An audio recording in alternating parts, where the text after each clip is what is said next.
My name is Celia Persephone Gregory, and I'd like to introduce you to the Marine Foundation, an eco-arts organisation based in the UK, but acting internationally. We all love the ocean. We love swimming in it. We love being by it, listening to the waves rolling in. It fills us with joy and inspiration. And a healthy coral reef, full of wonderful colours and fish, brimming with life and marine biodiversity, they are the nurseries of our oceans. But they are increasingly under threat from a number of different reasons. And when they die, they form barren coral rubber beds that are in fact difficult to regenerate naturally. Corals are a symbiotic relationship between animal and plant, and as they grow, they form complex calcium carbonate structures where fish can live and hide. Artificial reefs are man-made structures created to restore marine habitat. Corals can settle on them and fish can seek protection. Scientists are exploring many ways to approach regeneration, and in this photo there are reef balls on the left, made from cement, and the stars on the right are made from ceramic. Scientists are also exploring ways to nurture and enhance coral growth, and this is being achieved in coral gardens, providing the optimum conditions for survival and repopulation. Shipwrecks form wonderful artificial reefs and homes for diverse marine life, exciting dive locations, and are an example of a working synergy between man and marine ecosystems. It was the Greenpeace Rainbow Warrior that inspired me, campaigning in the Pacific Ocean against nuclear testing. It was bombed and damaged beyond repair. It was then decommissioned, stripped of all toxic material, and sunk. It is now in New Zealand and is a wonderful dive site. I loved that this Greenpeace boat was now a living habitat. And I mused, if man-made structures are being sunk as artificial reefs, why can they not be artistic? Duchamp placed a toilet on a gallery wall, and it was the beginning of a modern art movement. Here is a toilet from the Yolanda wreck. Could this be the beginning of an art movement to help save our marine ecosystems? The father of this movement is considered to be an Italian sculptor called Guido Galletti, who created the Christ of the Abyss in 1961. The magical world of sculptures in the sea is shown here by the moving work by Jason de Carries Taylor, a fellow UK artist which is located in the Caribbean.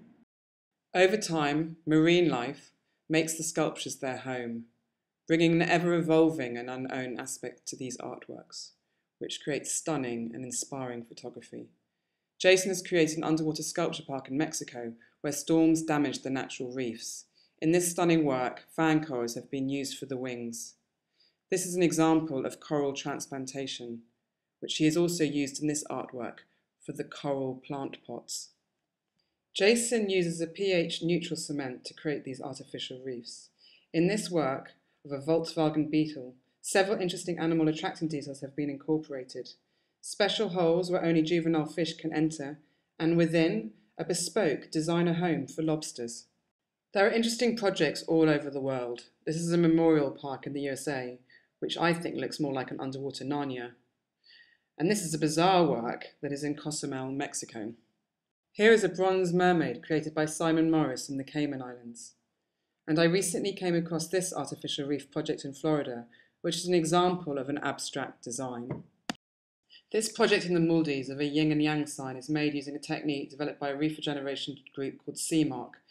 The sculpture was created using local materials and by the community. It is imperative that these projects work with an effective and localised marine management strategy. This is a photo of me taken after my first ever dive. I had no idea what lay ahead. But as I did my dive training around the world, I increasingly became aware of the declining health of our seas and the conflict between tourism and environment. This does not have to be so. The Foundation's first artistic partnership is with a coral regeneration method called BioRock, which uses a gentle electrical charge to enhance coral growth and survival rates. In 2008, I attended the BioRock workshop in the Gili Islands in Lombok, Indonesia. We created the first of a series of art reefs. In this image, we can see the volunteer diver attaching corals to the turtle. The manta ray. There are unique physical factors that need to be considered for underwater art, such as water movement from tides, currents, and waves, and the design needs to take into account the requirements for coral and fish to thrive. The manta ray design is perfect. Here is the structure just after it has been sunk. Next, we collected either juvenile corals that had not yet fixed or taken root, or damaged coral fragments that were scattered on the surrounding reef. They are then carefully tied to the sculpture. And this is a photo taken after 2 years. Look how much the coral has grown.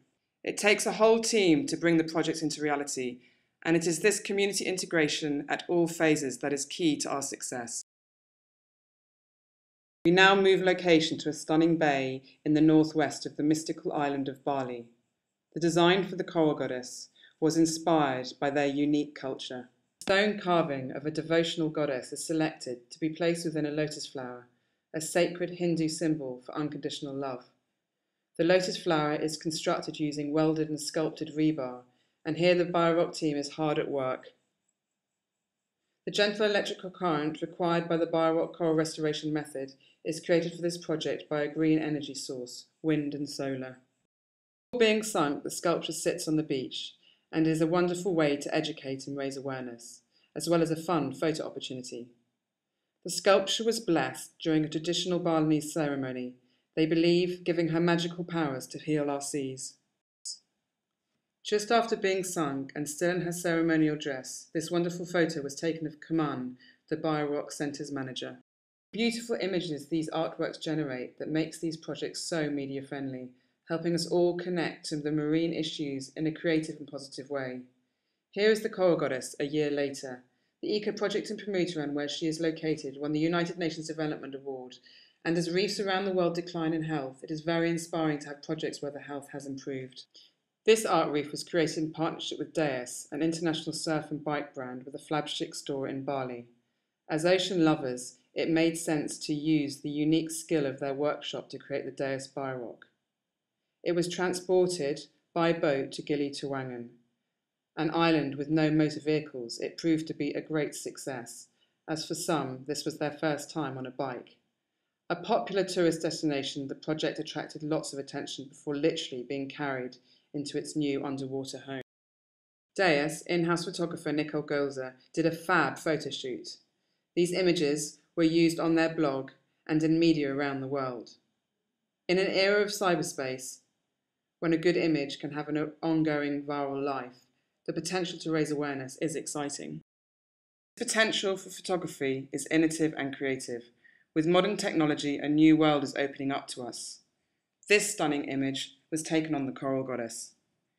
Installation, site-specific and land-based environmental art has its place within the contemporary art scene. It takes only imagination to take this underwater. Sculptures in the sea are a working symbiosis of nature and design.